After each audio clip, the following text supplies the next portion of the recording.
മാമി കേസിൽ പുതിയ കണ്ടെത്തലുകളിലേക്ക് എത്തിയെന്നാണ് ക്രൈംബ്രാഞ്ച് പറയുന്നത്. മാമിയുമായി ബന്ധപ്പെട്ട ചില ഫോൺ കോളുകൾ കേന്ദ്രീകരിച്ചാണ് അന്വേഷണം. 200-നടുത്ത ആളുകളുടെ മൊഴികൾ ഇതുമായി ബന്ധപ്പെട്ട അന്വേഷണ സംഘം ശേഖരിച്ചിട്ടുണ്ട്. അഭിജിത്ത് മുഴക്കുന്ന നമുക്കൊപ്പം എത്തുന്നു. Abhijith, good evening. PV Anvar MLA സ്ഥാനം രാജിവെച്ചതിന് ശേഷം നടത്തുന്ന വാർത്താ സമ്മേളനങ്ങളിൽ അതോടൊപ്പം തന്നെ അതിന് മുമ്പ് തന്നെ അദ്ദേഹം പറഞ്ഞു തുടങ്ങിയത് മാമിയുടെ തിരോധാനവും ADGP MR അജിത് കുമാറുമായി ബന്ധപ്പെടുത്തിയൊക്കെയാണ്. ഇപ്പോൾ നിലവിൽ അന്വേഷണം എവിടെ വരെ എത്തി? എന്തുകൊണ്ടാണ് മാമിയിലേക്ക് ഉള്ള ഒരു കൃത്യമായ ലീഡ് ഇതുവരെ അന്വേഷണ സംഘത്തിന് കണ്ടെത്താൻ കഴിയാത്തത്?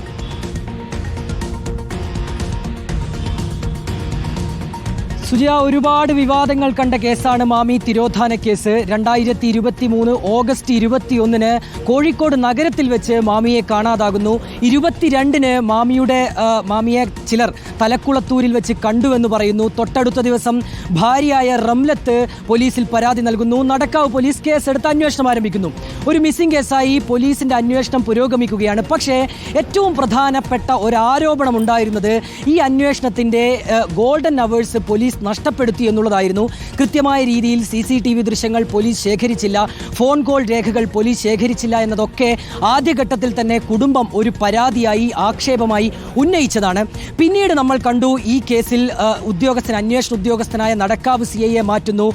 സ്പെഷ്യൽ ഇൻവെസ്റ്റിഗേഷൻ ടീമിന് അന്വേഷണ ചുമതല നൽകുന്നു.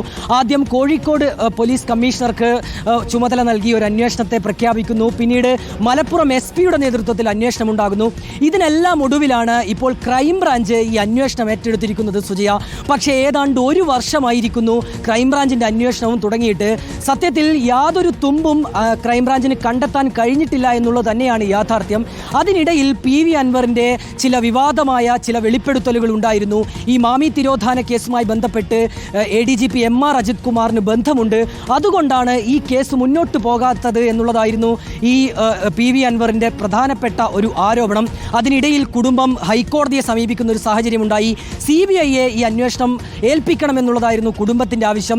അതിനിടയിലാണ് DGP ഈ അന്വേഷണ ചുമതല ക്രൈംബ്രാഞ്ചിന് കൈമാറുന്നത്.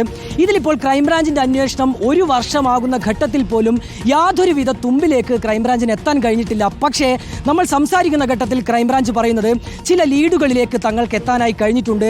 അത് പ്രധാനമായും ഈ ഫോൺ കോൾ രേഖകളുമായി ബന്ധപ്പെട്ടുള്ളതാണ് എന്നതാണ്.